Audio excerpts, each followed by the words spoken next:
A aula pública de hoje discute o papel do jornalismo em tempos de crise.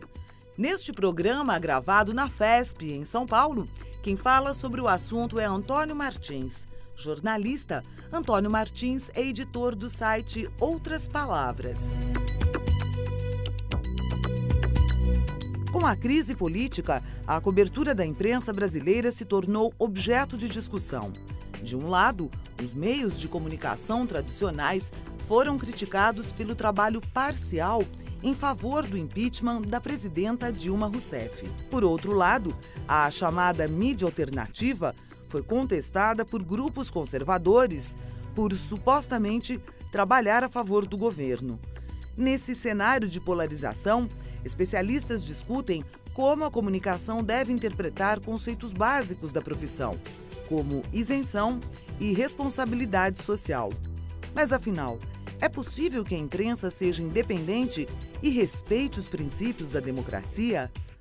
Como deve ser a cobertura jornalística em tempos de crise?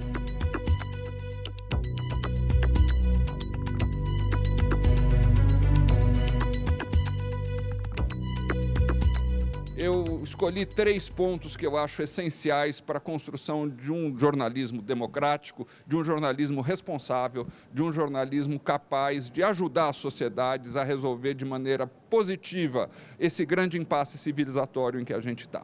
O primeiro ponto, ao meu modo de ver, é resgatar a tradição iluminista mesmo do jornalismo. O jornalismo que nós temos hoje é uma herança da Revolução Francesa, uma herança da Revolução Inglesa, uma herança das grandes revoluções do século XVII e XVIII. Ele significa, essencialmente, a concretização de uma ideia, a ideia de que as sociedades têm o direito de decidir coletivamente sobre o seu futuro comum. Isso não cabe aos soberanos, isso não cabe também aos mercados. É preciso, os grandes problemas que nós vivemos só serão resolvidos positivamente se houver uma sociedade capaz de compreendê-los e se houver, para tanto, um jornalismo capaz de enxergar esses problemas, de narrá-los de forma clara, de forma profunda, de forma agradável, para cidadãos que têm pouco tempo para acompanhar o noticiário do jornal impresso ou da televisão ou da internet. Então, eu defendo que o bom jornalismo e que o jornalismo transformador não deve se dissociar da herança do iluminismo, da herança das revoluções que criaram a modernidade. Ele deve se esforçar, o seu trabalho essencial é enxergar os grandes dilemas, os dilemas de mais relevância para a sociedade e apresentar para essa sociedade a crise e as alternativas. Esse é o primeiro ponto. Em segundo lugar, eu acho que esse jornalismo transformador deve, ao mesmo tempo, compreender a crise desse ideal iluminista e a crise dessa modernidade. Ele tem que compreender que política, não política partidária simplesmente, mas política como desejo de transformação coletiva do mundo, não está se fazendo mais segundo as velhas estruturas. As velhas estruturas que manejavam a política, os parlamentos, os governos, os partidos políticos, não expressam mais o desejo de mudança da sociedade, não expressam mais o desejo de participação da sociedade. Nós vivemos numa sociedade em que milhares de pessoas, em que talvez milhões de pessoas participam de alguma maneira e buscam ter responsabilidade pelo mundo e pelo país em que vivem. Participam no momento, de maneira isolada, em pequenos grupos, em pequenos coletivos, tentando compreender aspectos dessa realidade muito maior que nos cerca. E em que as velhas estruturas, os parlamentos, os partidos, os governos não são mais capazes, muitas das pessoas que não são mais capazes de captar esse desejo coletivo, de articulá-lo, de articular novas respostas. isso é importantíssimo para o jornalismo, porque quando nós vamos cobrir determinados fatos de grande importância, nós não podemos dar voz simplesmente às organizações instituídas. Nós precisamos procurar aquilo que está em processo de instituição, aquilo que está se construindo, aquilo que ainda não está consolidado. Nós não podemos entrevistar os especialistas de sempre, nós não podemos entrevistar os membros do poder institucional apenas. Nós temos que descobrir o novo que está emergindo, que ainda não aflorou, mas que é o que poderá constituir uma nova política no pós-iluminismo, digamos assim. E o terceiro ponto que eu acho fundamental é a gente compreender que, diante desse impasse, diante das conquistas da modernidade e diante também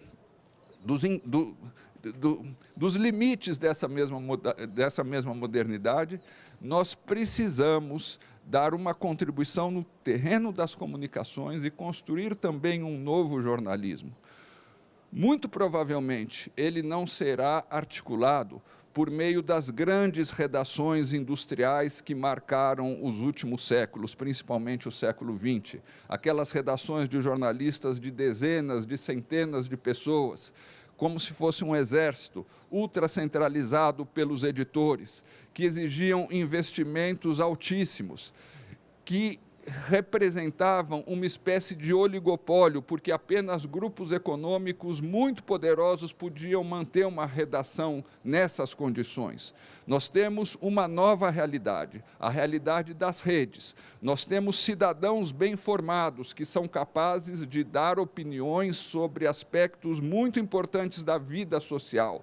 Nós temos comunicadores, muitas vezes munidos de aparatos tecnológicos, de aparelhos tecnológicos muito simples e baratos, que são capazes de fazer a cobertura de fatos concretos e são capazes também de examinar com alguma atenção fatos de mais complexidade.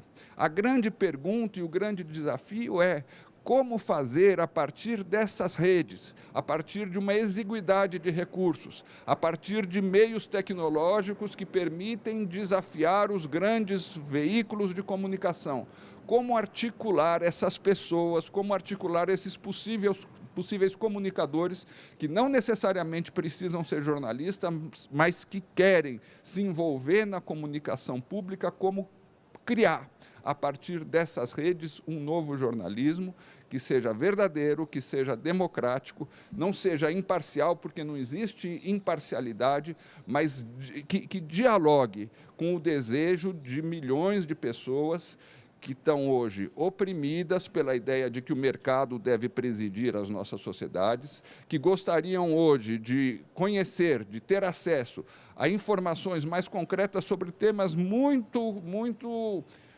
concretos do nosso cotidiano. Por exemplo, sobre como garantir o direito à cidade, sobre como evitar que as nossas cidades sejam dominadas pela ditadura do automóvel, sobre como, numa sociedade de abundância de recursos, garantir uma distribuição de riquezas que assegure a cada um o direito a uma vida digna nessa sociedade, repito, de muita abundância, mas de muita desigualdade. Como enfrentar essa desigualdade? Como fazer no Brasil, por exemplo, uma reforma tributária que impeça retrocessos como esse que está se tentando fazer na Previdência Social, que impeça retrocessos como a devastação dos serviços públicos imposta pela PEC 241, PEC 55, se vier a ser aprovada.